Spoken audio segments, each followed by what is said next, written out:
Now, we all know that heart-wrenching feeling when you send a text to the wrong person. Have you done it? Yes. I can see by your faces, so many of you, it's like, oh, yes, we know how that feels. So you can almost feel sorry for American Vice President J.D. Vance and Defence Secretary Pete Hegseth, who accidentally ended up revealing top-secret plans in a group chat that mistakenly included a journalist. I mean, how does that even happen? And this chat included comments from the Vice President saying, I just hate bailing Europe out again. The Defence Secretary complained about Europe being freeloading. I mean, it is astonishing, actually, what they were talking about so openly with a journalist in the same group, Janet. Firstly, how on earth did they invite? I know, and it was very the terminology that they used when their airstrike they're talking about an airstrike in Yemen, which killed at least 53 people, and they were talking about it as a, you know, well, we've done it because Europe's not stepping up, and it was all very macho talk. And obviously people are shocked, and it is kind of appalling that top-secret plans, you know, for war are discussed on a messaging service. But looking at language that they use, are you surprised that that group of men talk like that? Because that's how they talked all through the presidential campaign. I was surprised. It wasn't the language, it wasn't how they were talking. They're crude. I just thought you would speech. never have that kind of discussion. I thought that would be in the White House, in some, you know... But in a way, aren't we grateful that we know that's what they think? There is no illusion now. So be grateful you've had that insight into how their minds work. I mean, they're saying now in the negotiations about Ukraine that officials are having to get used to the fact that what Americans say they don't necessarily mean, that there's a kind of element of bluster and, you know... there was a lot of that, Mariella, wasn't there? With, like, emojis of punching fists and fireballs. I mean, first of all, I think all the emojis and the fireballs is really inappropriate when there's innocent people dying, you know, in the kind of destruction that they're wreaking. And I know that we sort of know what that administration's like and we sort of feel like we can't be shocked. But every time I'm reminded of the sort of the scale of the toxic masculinity in that room and the sort of bravado. And you know what? I actually think one of the worst things was the next day where they were all fist-pumping each other because the strikes had gone well. And, you know, I think we should be able to dismiss it. And, you know, obviously, politicians and all of us say things in privacy that we might not say publicly. But ultimately, America still has enormous power. And to think that that power is being wielded by idiots that's the state like we're them in. is really worrying. Mariella, you can do all the hand-wringing you like, but that's where we are today. And I come back to the fact I'd rather know that that's how they're talking about us and that's how they regard us. Can you imagine when they found out what they'd done? I bet they went, oh, God. We've all been there, haven't we? Oh, we have. You press send and think, oh, God, that's the wrong person. What's the worst one you've done? Oh, my God.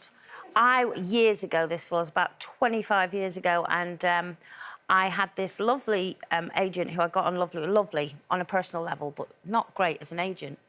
And I didn't really want to hurt her, but I was talking to someone else by text going, the thing is, she's a lovely person, but she's a rubbish agent, and I'm tired of hearing about her love life, and she's not getting me any work, and blah, blah, blah. Oh, no. I mean, that long.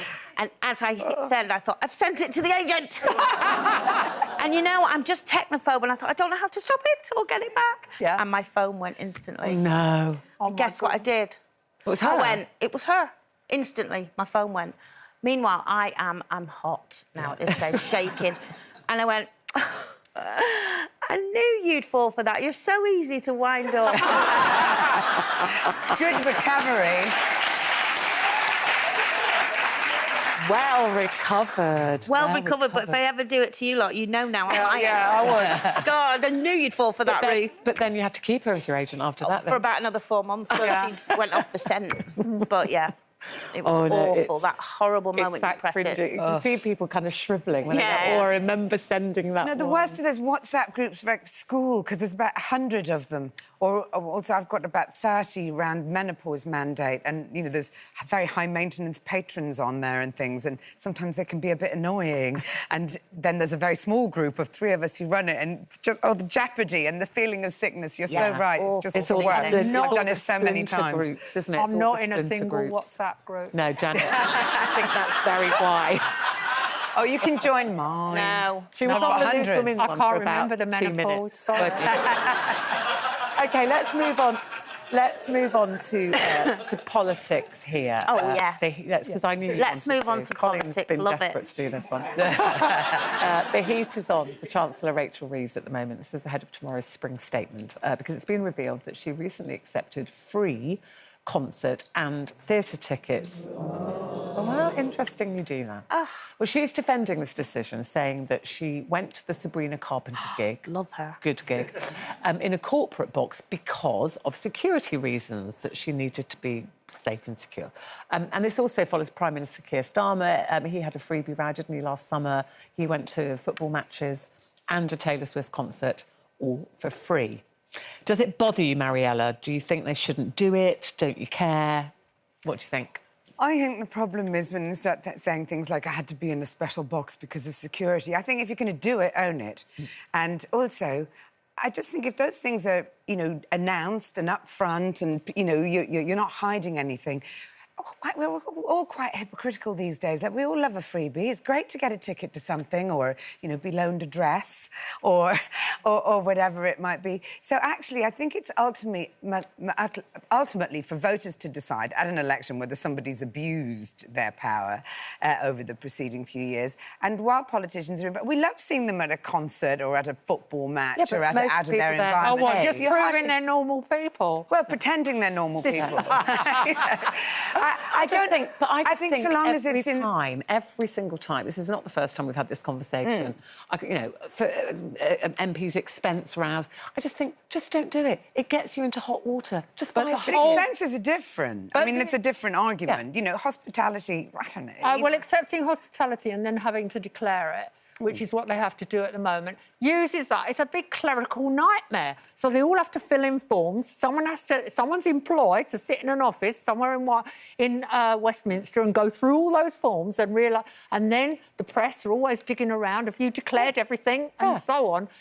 Is it not simpler? Just don't do that, because then you wouldn't have to do any of that. I don't care if they got freebies, because I think they all do. And have we really forgotten Matt I don't care in the respect that I think if Johnson? anybody in the paid world for that, was offered free anything, they'd accept it. We get offered but we're free not things and we get slaughtered for it. Well, why are you getting country. it free and you can afford it because they all think we're multimillionaires? But we're not running the country. We're not making decisions about why is it bad that they go... fuel allowance. I think it's bad if it creates a situation where influence can be wielded. What influence is Rachel Reeves getting from a Sabrina Carpenter concert? That's exactly what I'm saying. That's the worry. I'm saying that she it might doesn't. be influenced. The thing is, I'm jealous because I couldn't get tickets for Sabrina Carpenter. I'm absolutely I don't even know who she is, so I've managed to... Wow. And Janet, she speaks so highly of you. She does. She absolutely does. Now, if I could absolutely use any of the technology in this place, I would tell you that we did a poll. Oh, yeah. Oh, here it is. Oh, I love a use poll. technology. Should MPs be allowed freebies? 87% of you said no. There you go. I know. Well, that's because we all hate MPs, really, don't we? You know, I had to open a fate once because the butcher had offered my mother a month's worth of free meat. That's the level I operate There on. you go. That's my point. Bribery, Janet. Yeah. That'll get you into all sorts of trouble. She's managed to survive so far.